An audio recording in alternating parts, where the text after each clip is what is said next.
Hi everyone, welcome to another Freedom Property podcast. I'm delighted today to have on Paul Cummins, aka the UK Property Man. Paul, welcome onto the podcast. Thanks, Kesser. It's really good to chat to you today. Yeah, it's going to be good. Just a background on me and Paul. So we run a property event in Dundee together. But I thought it'd be great to get him on the show. He's a full-time property investor, so it'll be interesting to kind of pick his brain on his background and why he invests in property. So, Paul, for those that maybe don't know you already or don't know that much about your background, it'd be interesting to get a background on you and how you sort of transitioned into property. Yeah, sure. I my background is in engineering. I actually started my career in motorsport, designing and building race cars and rally cars, and that's what I wanted to do. But then, when the recession in 2008 happened, a lot of motorsport people stopped paying other people to build their cars for them. So that industry kind of collapsed. Um, and that's when I decided to go and get a real job, inverted commas. Um, and I got a job in Aberdeen because I studied in Scotland. I did my degree in Edinburgh. Okay. Um, and I got a job in Aberdeen in the oil and gas industry through my university. Actually, it was like a recruitment thing they were doing. I didn't even know what oil and gas was. I didn't even know there was an industry in Aberdeen. So it wasn't necessarily a conscious decision. It was just something that came about and I went for it. So I spent 10 years in Aberdeen working in the oil and gas industry. And because my plan was to ride out the recession for, a year or two, and then motorsport would get back to where it was. But obviously that never happened. Um, and it's an industry that pays very well. So the golden handcuffs were on and it's hard to get out of them once they're on. But then in 2014-15, the oil and gas price fell, and Aberdeen's very insular. So like 2008 didn't affect Aberdeen at all, No. which is why I got a job there, because there wasn't a lot of jobs anywhere else. But when the oil price falls, Aberdeen has a recession, and that's what happened in 2015. And it was literally like first day back after Christmas, right? We're just closing down the whole department type thing. Um, and that's when I kind of realized how vulnerable I was in a job and having one source of income and all that stuff. I was working very, very hard in my job. I was very passionate about what I did, and it kind of devastated me to, suddenly just have no job. Yeah. Um, so it was actually I was quite fortunate because it was quite early when the oil price dropped. It was a new business, and they kind of panicked and pulled the plug. So I had time to find another job before the real recession kicked in. Um, so I managed to get an engineering job, which lasted about a year. And in that year, I had already decided I didn't want to be an engineer anymore. I started reading loads of books and listening to people on the internet and all that type of stuff, personal development stuff, and different businesses. And I knew I wanted to do something for myself, Okay. but I really had no idea what that was. Um, so I just took the year to kind of explore and investigate different things and speak to different people. And I did what was called a 360, I don't know, survey, I suppose. And I spoke to people that were all around me. So people I went to university with, people that I was friends with, people that were my boss, people that were my colleagues. And I asked them what I'm good at, like what my strengths are, because your strengths are something that you don't actually know you're good at because they come so naturally to you. Yeah, true. Um, and I tried different types of businesses as well. I tried to rent out motorsport equipment. It was a disaster. Did no market research. There was new regulations came in for like neck support devices for the drivers and co-drivers. And I bought a ton of them, but I never bought any helmets to go with them. So the guys wanted a helmet and a device. So I didn't have that, so that was a disaster. I just tried various different things, and once I kind of started looking at property, I realized that the strengths I had were very aligned to property, and the engineering background was very aligned to property, like that analytical process and no emotion in making judgments and decisions and deals and stuff like that. And I started to explore that, and the more I explored that, the more I realized I really, really enjoy this. I'm really passionate about it. Okay. Um, I actually once upon a time did a degree in civil engineering. Mechanical was actually my second degree. So I kind of had some kind of background knowledge as well. But really, once I made that decision, because of kind of where I was in my life at that point, I was very institutionalized. You know what I mean? I only ever had a job. I knew I needed a massive kick in the backside, and just getting into property would never work for me. I had to actually jump off the cliff, and that whole cliched saying, like an entrepreneur jumps off a cliff and figures out how to build the plane on the way down. Like that's literally what Yeah. I had to do, and that's what I did. And I wouldn't have done it any other way. I had enough self awareness to know that's what I needed to do. So I did, and it was really hard. I wouldn't recommend that approach to anybody. But that's kind of what I did. And it was the tricky process, but I got there in the end. Ended up working for like a refurb business and getting loads of really good experience of refurbs and costing refurbs and stuff like that. And one thing led to another, and that was 2015, yeah, and here we are now, full time property investor. Yeah. Okay. Well, obviously you're still here, so proof's in the pudding. It's worked for you. But you said you maybe don't recommend other people do that. So what sort of challenges did you have along the way, and maybe just kind of a brief timeline of sort of 2015 to kind of where you are now in regards to property investment. I suppose 2015 to 2017 was, though those 2 years were really tough, like, and it really tested my character.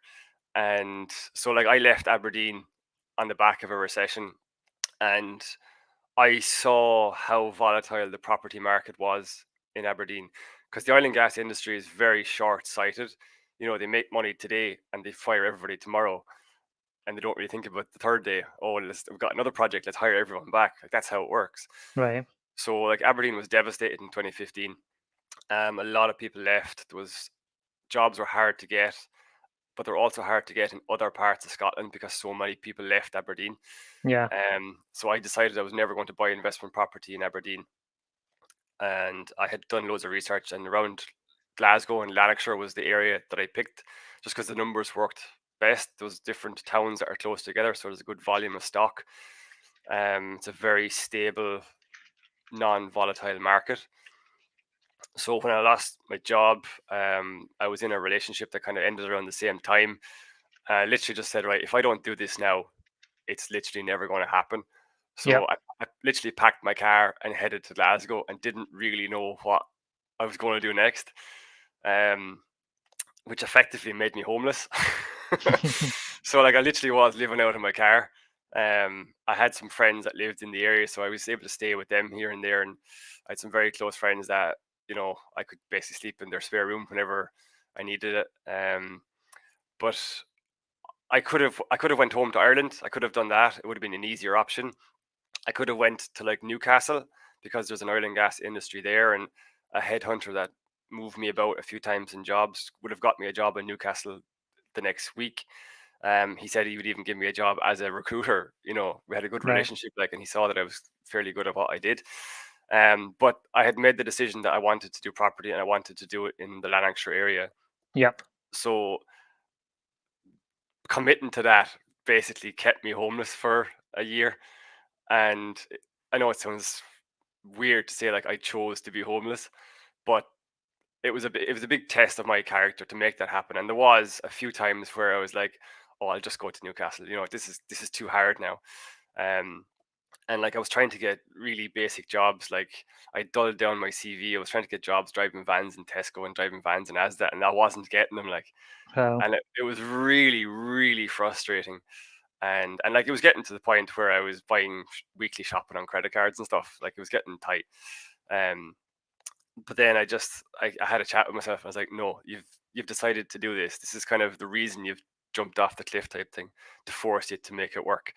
And that's what I did. And then in October 2017, I met that guy that had the refurb business, started working with him, and then just one thing started leading to another. And he became my first sourcing client. I was project managing refurbs. I got tons of experience there. Like I refurbed nearly 50 properties for other people, Well. and you see patterns of what's working, what's not working. Um, so it was tough, but then what came off the back of it, of that resilience, and even now, I know this is kind of a different topic now, but like that period has made me so much stronger now. There's very little that phases me, to be honest. And even I speak directly to vendors a lot that want to sell their property, and because I kind of experience that little bit of hard times, like when I'm speaking to a vendor and they've got an issue, there's no judgment from me at all because Yeah. I'm in no position to judge anybody, and that works really well for me. I've even had a guy last year. We ended up buying his property, which solved the problem for him, and it took ages because of various different things that he had to have a certain timeline. And at the end of it, he didn't say thanks for buying my property. He didn't say thanks for solving my problem. He said thanks for not judging me. Like Wow. that's the thing he appreciated more than anything. So even though it was a tough time, the lessons I've learned from that, and even just my own resilience and sticking to a goal, and even though my approach changed several times, like actually achieving that is means a lot, and I kind of I carry that around with me now. Yeah, Yeah, no, amazing. No, that's good. Fantastic to hear there. Yeah, and I'm glad you kind of stuck through it all the way through. yeah. So good on you. Um, and then how did the first property come about? Did you have funds saved up, or how did you manage to buy your first one? No, like I said, I was going to Aldi with a credit card, so I Yeah, had no exactly. money at all. I hadn't a penny. Um, so I did property training at the start as well. In 2015, I went to a company in London, and for 2.5 years did a lot of training. And part of that training was, as well as property strategies, like there's buy to lets, there's flips, there's HMOs, all that kind of stuff. They introduced me to the concept of using private investors to fund deals, Yep. and that was a very alien concept to me. But obviously now I know that that's actually how a lot of business is funded. Yeah. Banks, hedge funds, all these things is all private money. And people who have money, even when I was an engineer, those people invested in stocks and shares and different things. I was so focused on work, I never took an interest in that. Um, so for my first deal, I found private finance, and I've just done that ever since. Everything I've done is being funded by private investors. Yeah, no, amazing. Yeah, and how have you found that sort of process and in attracting investors? Again, it was a big mindset shift for me. Um, Back at the start, I suppose I wasn't financially educated. Even though I was earning really good money as an engineer, I never kept very much of it. I don't, it wasn't even like I had a lavish lifestyle or anything. It just didn't have. I wasn't smart with money at all. Um, so at the start, I almost felt like I was asking for money, like I was asking Mm, someone for money. yeah, But once I did it once, and like gave the guy back his money and gave him back 3 or 4 grand, which was profit for him, he was just like, "This is unbelievable. I want to do this again." So like, my first investor still invests now, like amazing. like long term contracts, 5 years at a time type thing. Um, but like it's just once you've got a track record of making people money, you know what I mean? Like people ask me now, can they invest with me, as opposed to me having to go and raise finance. Because Yeah. it's so hard. I mean, even for me trying to figure out stocks and shares and how it works, I find it really complicated. So I just stay away from it. Whereas if someone knows you and trusts you, and you roll the dice with them once and it works, it's. I'm not going to say it's easy, but it's easy. Yeah, Yeah. yeah. Once the trust is there, then yeah, raising finance is quite easy. Yeah, good to hear. So yeah, you mentioned kind of like Aberdeen as well. That's kind of interesting. You decided not to invest in Aberdeen because of the Mhm. volatility. Have you been swayed back recently? With the way property prices are just now? No, I mean, Yeah. I live in Aberdeen, so obviously I moved to Lanarkshire to start the business. But then a year later started dating a girl from Aberdeen. So my partner is from Aberdeen. Um, and the plan was kind of for her to eventually move down to Lanarkshire. But 2 years ago we had a baby. Oh, Um, congratulations. Thank you. And all the babysitters live in Aberdeen, like her family are all based in Aberdeen. Yeah. So I've actually moved back to Aberdeen. So it's a bit strange. I live in Aberdeen, but I don't invest in Aberdeen. So right now, like I'm in my office in Aberdeen, but like it's a really nice lifestyle because we live close by. The in-laws live close by. Like all the playgrounds and parks are all dotted around us, so it's quite nice that way. But it does mean I'm on the road a lot. up and down to Lanarkshire. I invest in student houses in Sunderland as well. Yeah. So I'm on the road a lot, but having the right people in place makes a massive difference as well. So yeah, I still don't invest in Aberdeen. Yeah. Okay. Well, it's good to know. Because I mean, you're sticking to your guns at least. So Yeah. yeah, it's good to hear. What in particular sort of attracted you to Lanarkshire at the time? You know, because you picked that as your area to invest in.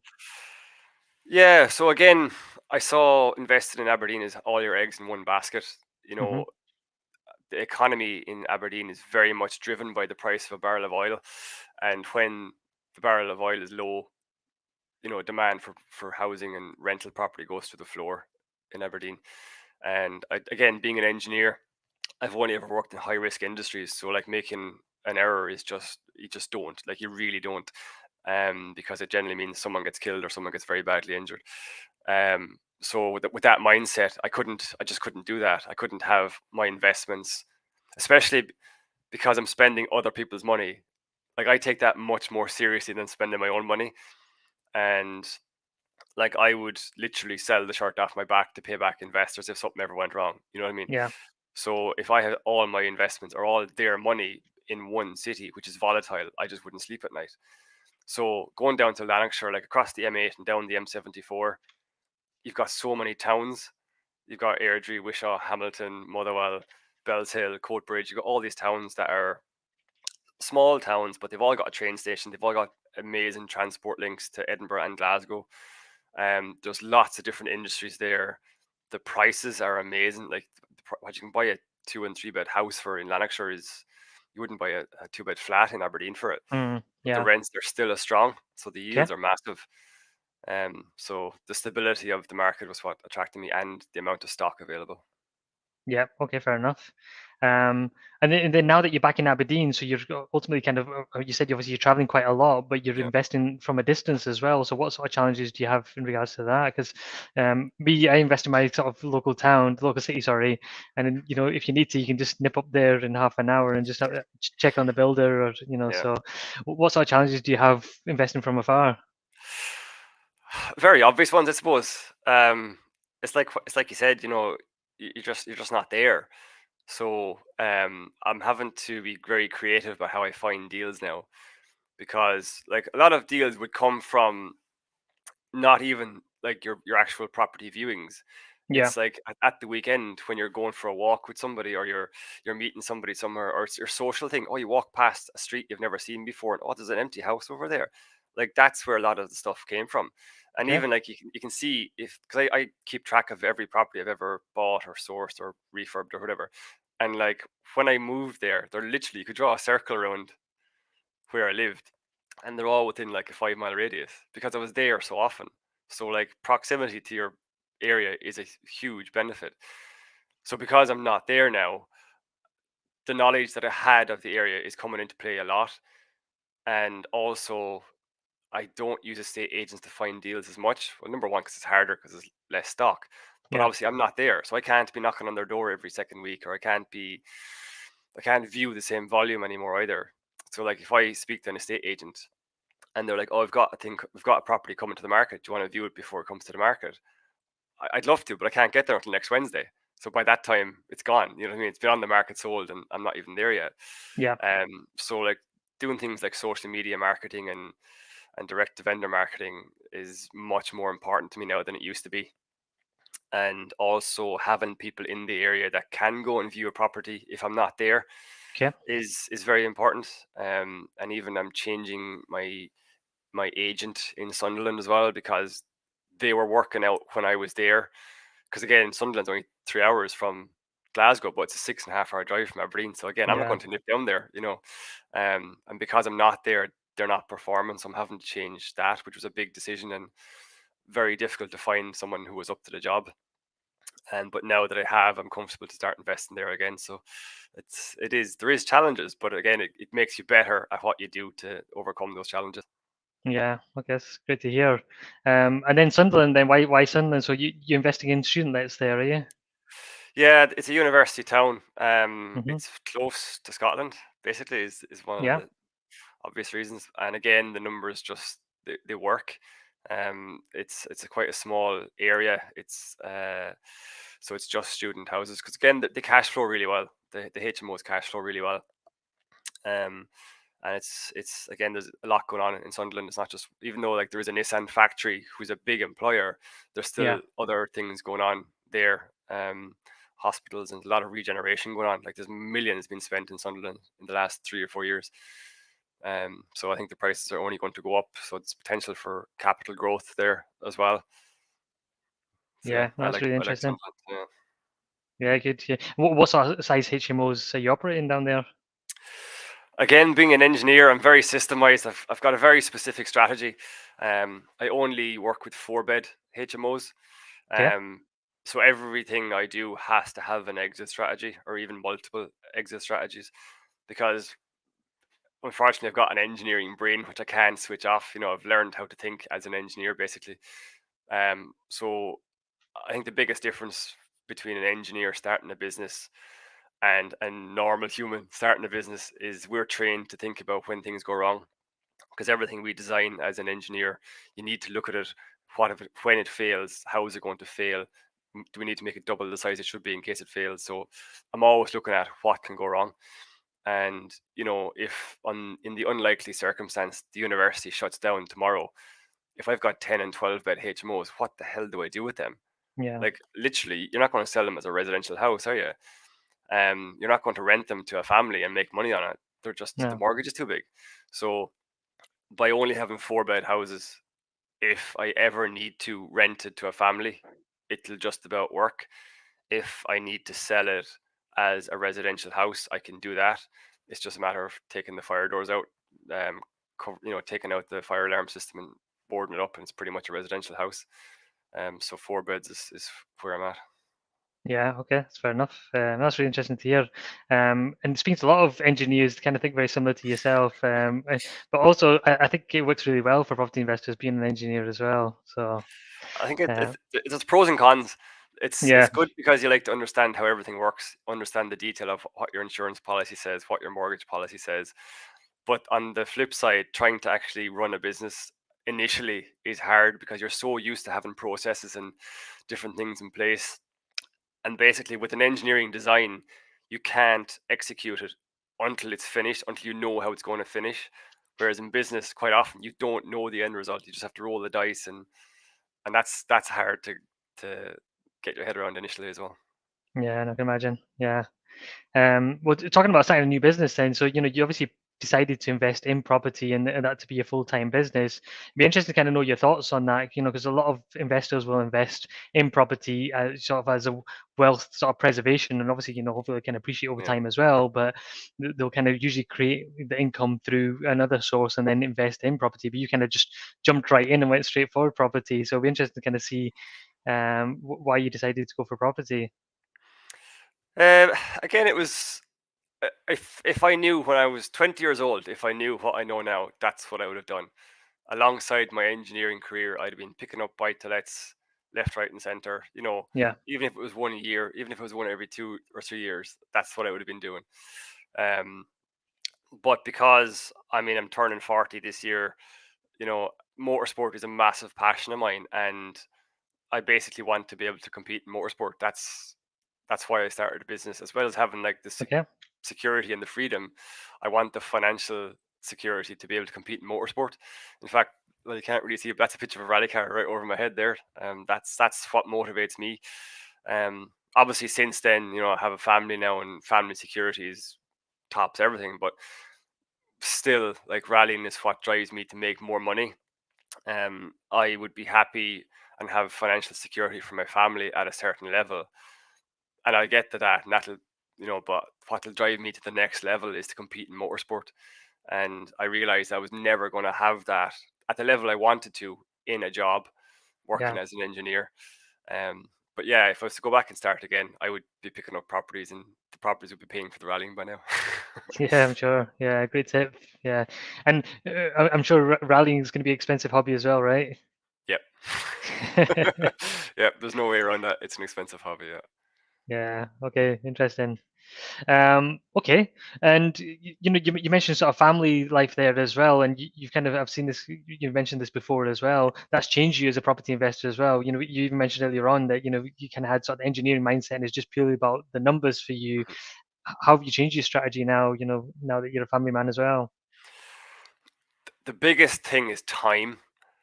I have such an appreciation for time that I never had before because family is really important to me. And like not missing out on my kid growing up is very important to me. And like I start my days at 5 o'clock in the morning, and not because the miracle morning tells you to. It's because I want to be home. Like I'm basically in back in my house by 3 p.m. most days. Excellent. So like I've got my day's work done by what most people call lunchtime, and the reason for that is family time. So like there's so many Zoom calls and meetings that I'm just not available for because it's family time, or it's putting the kid to bedtime. Um, that's really the biggest change in me. And every time, like I'm looking at a new strategy just now of building new build houses, and my reservation is this going to take up all my time? Am I about to step into something that means I no longer get to see my family? And if it is, then either one of two things: either I need to figure out how to do it differently, or who to get involved so that doesn't happen, or I'm not doing it. Whereas before, I would just worked more and more and more, and I used to do very long days, and you actually end up being non-productive in the end. You're working so much, but I work much more consistently now, much more systemized. I've got more people involved in the business, because my time is very precious now. Yeah, well, it's amazing that you've kind of realized that, whilst your children are still young. Yeah, because Mhm. often we kind of regret it as they get older because that time goes so quickly and it is finite. You can't get that time back, unfortunately. I've heard a lot of people say that, and I've Yeah, never, you never listen to that kind of stuff until you actually have a no, family. But now, as soon as you do, and someone says that to you, you actually realize like it's like she's two now, and you know what I mean. Like I can't believe how fast that's gone. But the fact that I actually know her, you know what I mean? Like I know what she likes to watch on TV. I know what storybooks she likes to read before she goes to bed. I know what snacks she likes. You know what I mean? That's really yeah, important to me because that's you yeah, don't get that back. Like and nobody can no, tell you that. You either know it or you don't. no, it's excellent. Yeah, it's priceless. Yeah. Mhm. Well, you talked about new builds. I know you got a huge, sort of passion about new builds. And actually, Sonny Palmer's watching just now as well, and he commented. So, as you're a qualified engineer, he says the understanding of engines, you'd be very well equipped to do new build developments. So, Mhm. um, why are you so passionate about new builds? About learning about them, and maybe kind of doing new builds yourself. It is funny because like I did a civil engineering degree, my first degree, and I worked as a civil engineer, but it was on a massive commercial development. It was a new shopping center, and it was our part of the works was a 5-story underground car park underneath the train station. Um, and it was for a company that were not the best company to work for. And I had a really bad experience where they forged my signature on some documents that they were cutting corners on, Wow. and I literally just I forgot my measuring tape, and I went back across the site and I saw the guys digging a hole that wasn't mentioned in the meeting, and they were sending guys down into the trench without supporting the trench. Um, and I just said, "What the hell are you guys doing? You're taking your life in your own hands doing that." I said, "Show me your permit to dig," and my name was on it. I just literally that was I had enough. Like I got, the whole industry just sickened me at that point.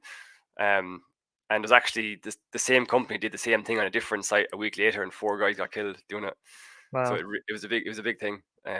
Whereas I think if I had to work for a smaller house builder at the time, I might have had a very different experience and a very different life. Um, but circling back to it now with all my life experience and my engineering experience, I love it. Like I can't believe how much I love it. Like I'm actually sitting here. There's 4 books sitting behind me about building new houses, and I just can't read enough about it. I can't speak to enough people about it, and I just think my personality is better suited to it. Um, I do really enjoy being a landlord, but only to a point. It's not something I'm very passionate about. Yeah. I do tend to. There's only so many block drains I'm happy to pay for, and you know what I mean. It's just like, come on. And I like the thought of owning 200 buy to lets. That would just stress me out. It's 200 houses you have to maintain. It's 200, silly little problems that I don't have the patience to deal with. Um, And while I'm a good landlord, my properties are in very good condition. Some of them are in better condition than my own house. I just don't think on a larger scale I'm of the personality for that. Whereas new builds is much more clinical. It's much more like groundworks, and the hard work is getting the house out of the ground. Yeah, Once the foundations are in, it's not too different from a refurb really. Um, and I actually have a lot of experience in groundworks. Like I put myself through university and through school, working in my uncle's quarry, driving diggers and driving loaders and digging holes and all that kind of stuff. So, yeah, the groundwork side of the things, experience that I didn't even realize would be important later in life, is now yeah, actually quite good. So that's kind of why I'm heading towards new builds. Yeah, yeah. Excellent. Okay, sounds good. Yeah, we're watching that space. yeah, definitely. Good, good. You mentioned even just now about education, and this can be a common theme all the way through today. And you got property training sort of back in 2015, and I suppose maybe at that time, there's probably a lot of uncertainty as well because you'd lost your first job, and Mhm. with you transition to the second one, and probably that wasn't, sort of guaranteed as well. So what made you sort of get some property education as well? Because that's a question that probably comes up quite often with you and definitely with me as well. And I can't really comment because I've not had that sort of property Yeah. education, sort of formal education. So it'd be great to get your take on that. I suppose at the time, I know I make myself sound really old here now, and 2015 isn't really that long ago, but No, in 2015 there just wasn't the same availability of knowledge online that there is now. I mean, there's so many books and podcasts and networks that you can join now that just didn't exist back then. yeah, Um, and I knew I wanted to do this seriously. I don't really get involved in something that I'm going to do half-assed. Um, I'm either doing it or I'm not, and I'm very singular in my focus as well.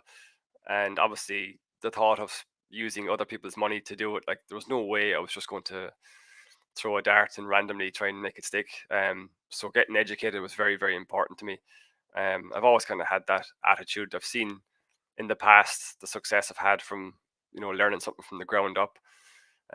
So it just wasn't an option to do anything other than get trained to do it properly. And yeah, I'm not I'm not very good at learning remotely. I'm not very good at learning from books. Like if I know, I'd rather go and speak to three people about a new topic and learn from them, and then top up the knowledge with books.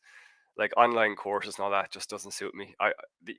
All the information could be there for free. I'll never learn it. I need to go and sit in front of a human and ask them loads of questions, and that's just how I learn best. yeah. Okay, fair enough. Well, yeah, it's definitely worked for you.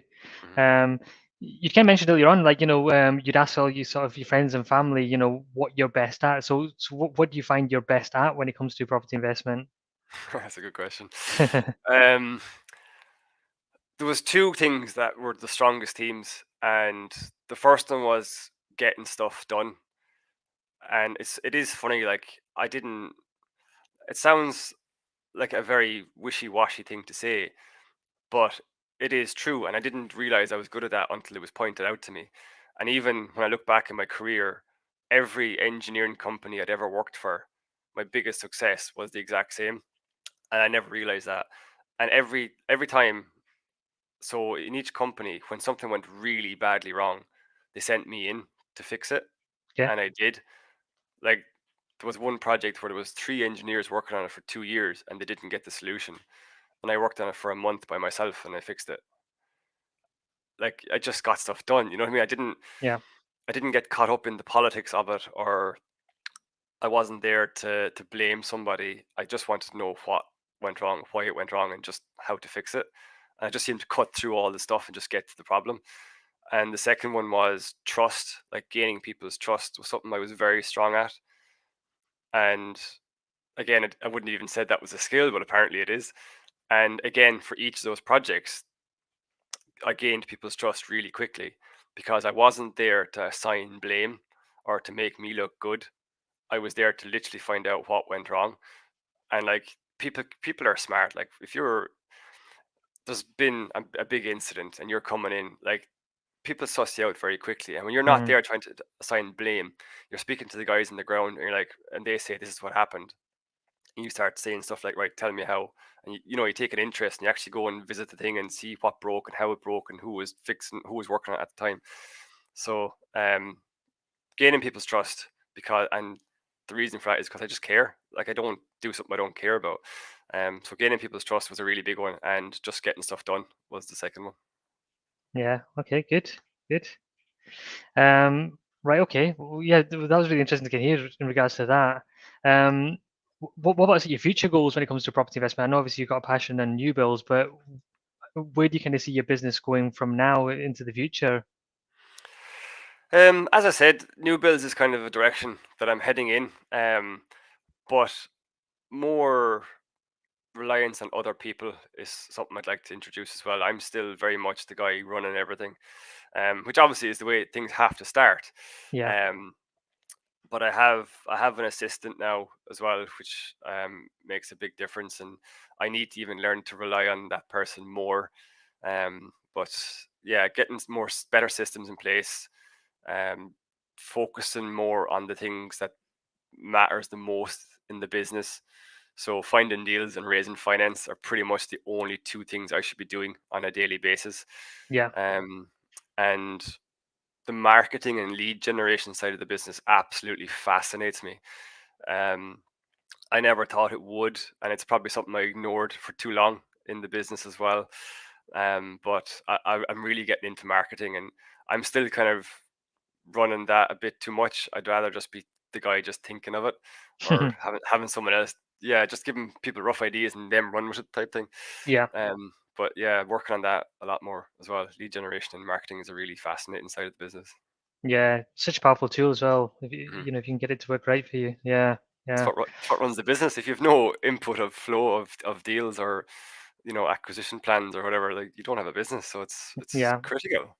Absolutely, yeah, and You that's know, kind of transferable to any business, really, isn't it? Because you can be hundred great at what percent. you do.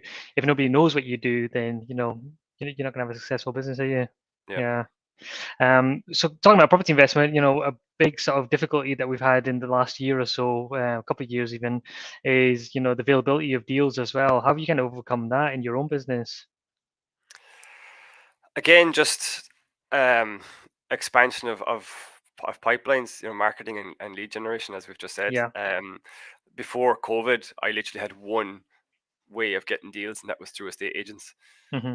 Whereas now I have seven, and there are various different methods, and none of them are going to make me a millionaire. But even if each one of them brings me in one deal a year, then that's seven deals. So that's a good year for us. Yeah. Um, so it's definitely it's made me a lot smarter about how we find deals, and I think if you can survive in this market and come out the other side, then there's nothing going to phase you. You can survive anything because Uh, stock levels are very low now, but it is just part of the property cycle. If you look at the property cycle, it's coming up towards a boom. It's just all the traits are there, all the signs are there. This happens every 10, 15, 18 years. So it's something that we'll all have to live through.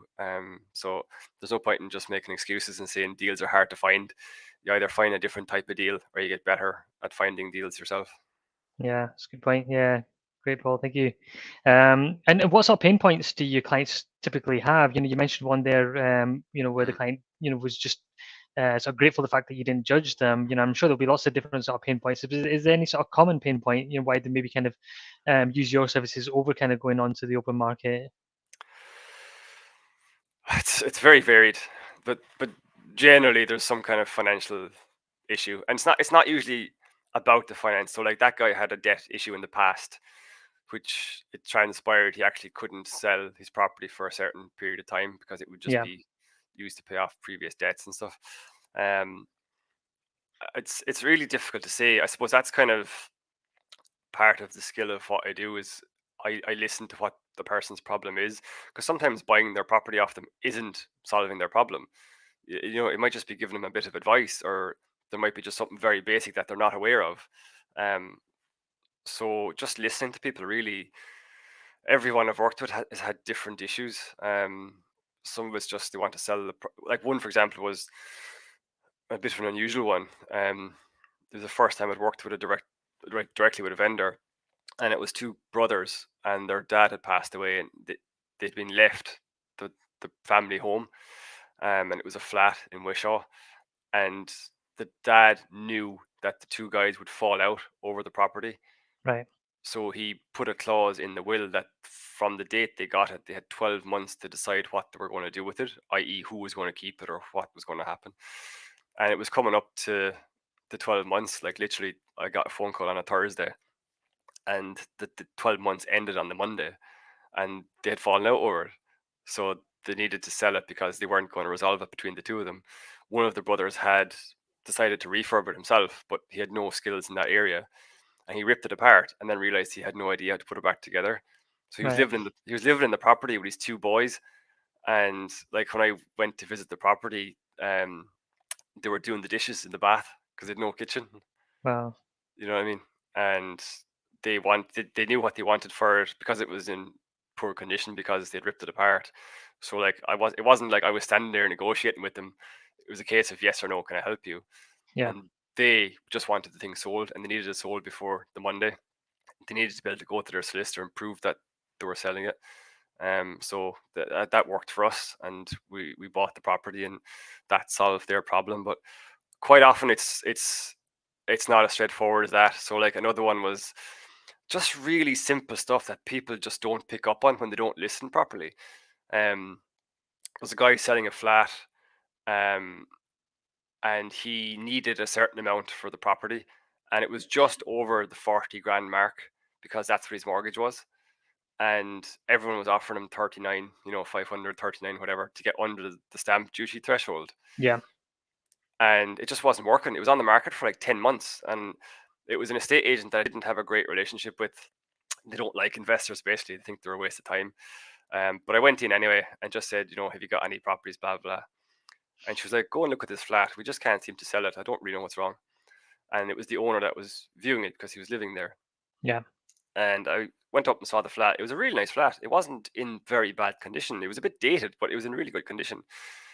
And just from chatting to the guy, I was sitting in the living room, and I was trying to think, what can we do here? Like I was listening, and he mentioned about the couches and stuff because they're really expensive couches. His previous boss, when he retired, his boss gifted him a couch and a leather chair that were really expensive. And I was like, how did you get them in here? Like, how are you getting them out? Because they were huge. Now, they weren't like too big for the room, but like you weren't carrying them down the stairs. Yeah. And he was like, well, we're just going to leave them because we can't get them out. When we got them in, he's like, the boss paid for a teleporter, and they removed the front window of the property, and because it was a first floor flat, and they teleported it in into the property, which Right. obviously they weren't going to do to reverse it out. So I was like, why don't I buy the couch off you? He was like, what? I was like, why don't I buy the couch off you? And then that'll give you what you need financially. And then I don't pay the stamp duty on the property, and everyone's happy. Yeah.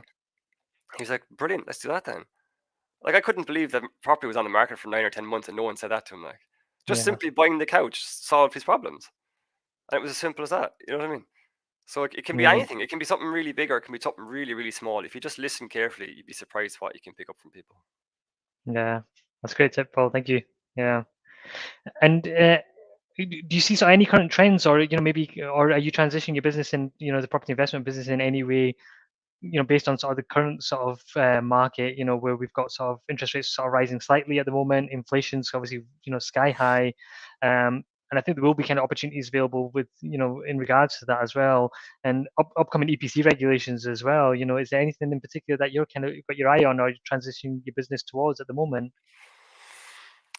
Again, being an engineer and being kind of always wanting to be belt and braces with everything, Yeah. I've kind of prepared for the EPC stuff when I was doing refurbs, from 2017 onwards.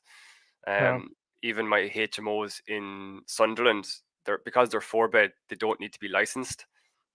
You need a license for 5 beds and above. So I don't actually need fire doors. I don't need fire lights. I don't need fire detection systems, but I have them in there anyway because at some point they're going to need a license. So it's already Yeah. there in place.